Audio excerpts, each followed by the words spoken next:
নেশাদ্রব্য মানুষকে কেমন পাপের দিকে নিয়ে যায় সেই সম্পর্কে একটু হাদিস বলি।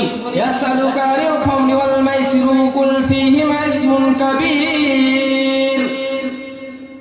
আল্লাহ রাব্বুল আলামিন বলেন, হে নবী, তোমার কাছে যদি কোনো মানুষ যদি জিজ্ঞাসা করে যে নেশাদ্রব্য করলে কি, তাহলে তুমি তাদেরকে বলে দিন এতে বড় গুনাহ রয়েছে। নেশাদ্রব্য যে কেমন বড় ধরনের গুনাহ এই সম্পর্কে রাসূল সাল্লাল্লাহু আলাইহি ওয়াসাল্লাম বলেন, আর উসমান কল রাসূলুল্লাহ সাল্লাল্লাহু আলাইহি ওয়াসাল্লাম, ইসতানাবাতুল খামরু ফীহিমা ইসমুন খাবাইস ফামান লাম ইয়াসতানিবহা ফাকাদ আসাল্লাহু ওয়া রাসূলুহু واستحق عذاب بمعصية الله ورسوله. قال الله تعالى ومن يعص الله ورسوله يتعدى الحدود ويدخل النار خالدين فيها ولهم عذاب مهين.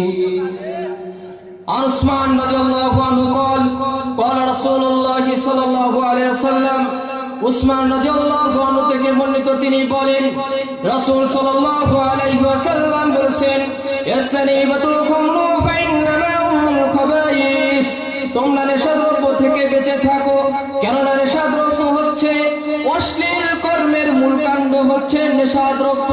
ফামান লাম ইয়াসতানিবহা ফাকাদ আসাল্লাহু ওয়া রাসূলুহু ওয়াস্তাহকা আযাব বিমাসিয়াতিল্লাহি ওয়া রাসূলুহু।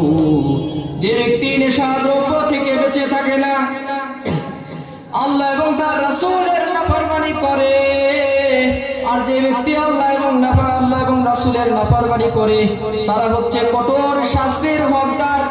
তারা কি রকম কঠোর শাস্তির হকদারের সম্পর্কে রাসূল সাল্লাল্লাহু আলাইহি ওয়াসাল্লাম বলেন, قال الله تعالى ومن يعص الله ورسوله يتعدى الحدود ويدخل النار.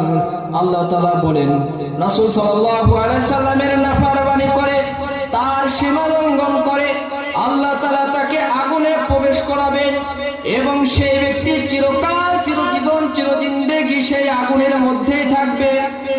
রাসূল সাল্লাল্লাহু আলাইহি ওয়াসাল্লাম বলেন, খালিদিনা ফিহা ওয়া লাহুম আযাবুম মুহিন, তার জন্য রয়েছে অপমানজনক শাস্তি আর শাস্তি। এই জন্য আমাদেরকে বুঝতে হবে নেশাদ্রব্য পান করলে আল্লাহ রাব্বুল আলামিনের সাথে নাফরমানি করা হয়, রাসূল সাল্লাল্লাহু আলাইহি ওয়াসাল্লামের সাথে নাফরমানি করা হয়। আর যে ব্যক্তি আল্লাহ এবং রাসূল সাল্লাল্লাহু আলাইহি ওয়াসাল্লামের সাথে নাফরমানি করে